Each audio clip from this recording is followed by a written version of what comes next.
Hey, what up, guys? So, bringing you guys this team with Tapu Koko. Is it a garbage Pokemon, yes or no? Well, if you guys want to know the answer to that, so you guys don't have to watch the rest of the video, it depends on how you use it. So, it took me a couple days to figure out, build a team around Tapu Koko, and I would have to say that for the most part, it is a very, very weak Pokemon. As far as the damage, there you go. You just seen an Ice Beam took 75% of my health, so now it puts me in a bad spot. But did take a shield. Both shields are down for the opponent, so it is pretty good at putting on a lot of pressure. You're able to build up to two of the new moveset. I forgot the name of the new moveset, but you're able to build up to two fairy type attack moves. I think it's Nature's Madness, if I'm correct. And Nature's Madness is a pretty awesome move. It has, I think, 100%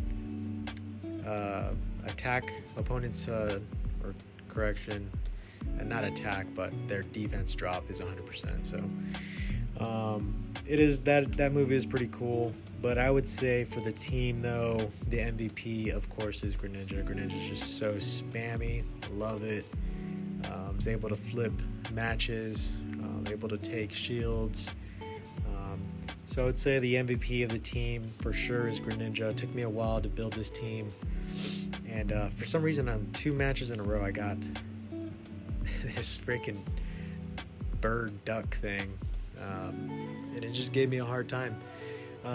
Hard opponents to face with this team are definitely going to be Obstagoon. Very weak to Obstagoon. Greninja's not going to appreciate him, and Cresselia is really not going to appreciate him. So if you start off with an Obstagoon facing him, you're not going to have a good time.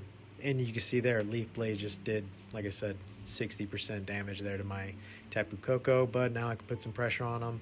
And I don't make it, for some reason, you could just see there, I thought I could survive at least 2 more counters and get to another Nature's Madness, but I'm telling you that this Pokemon is just very, very squishy in that regards. So anyways, next game, got a good lead, and opponent swapped for Giratina, and this is where Greninja does his thing, you know. I'm able to spam off these Night Slashers. I gave up a shield.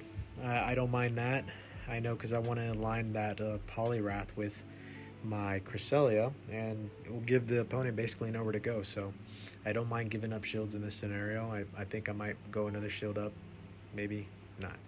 Yeah, so still able to survive. Opponent has 2 shields, so let's see what happens here. He gives up the shield. I immediately hard swap in for Tapu Koko, and then hopefully building up some energy. And hopefully build up to 2 Nature's Madness, because I'm telling you, this Pokemon cannot take hits, so it just depends on how you use them. Like here, hopefully I'm able to build up to 2. I am able to get off. I got the opponent's defense drop. This one does massive damage. You've seen that. Yeah, it just depends on if you're able to get to 2 moves back to back on the Tapu Koko. It can't live very many. It can't live very many charge move attacks, and that's kind of the problem with them. So this is why I built this team. Cresselia is a lot more bulky. It's able to, consume a lot more of those attacks. I'm able to farm down the Gliscor. He just calls it quits. But anyways, next game. But that's kind of how it goes. So, yeah. So basically, got us start off with Gallade versus Cresselia, and opponent swap for this fire crocodile. And honestly, Skeledirge was giving me a lot of problems today. But as you can see, if you get in on time, you don't let them build up to enough energy, you're able to basically win with Greninja, flip that switch over to your advantage. And here I don't care. I'm not going to give up a shield, because I can pretty much consume any damage that the Poliwrath is going to give me, and then I'm able to deal some super effective damage to him. And I don't know what this is. Like, I don't know if I got a defense drop. Yeah, you can see I got a defense drop over there. I don't know what this whole, like, not showing if you got a defense drop or subduing it to where you can barely see. I just got an attack drop there, and you couldn't tell. Um, Going against Gallade, though, anyways, I digressed. Going against Gallade, you can see there, one Nature's Madness almost nearly one-shotted him when I was able to come in and almost farm him down. So he had to give up a charge move. And then I was able to easily close the match with Cresselia. So with Cresselia, I tried the Psycho Cuts, and I also tried the Confusion. And then honestly, the Psycho Cuts were just, well, it's just way more.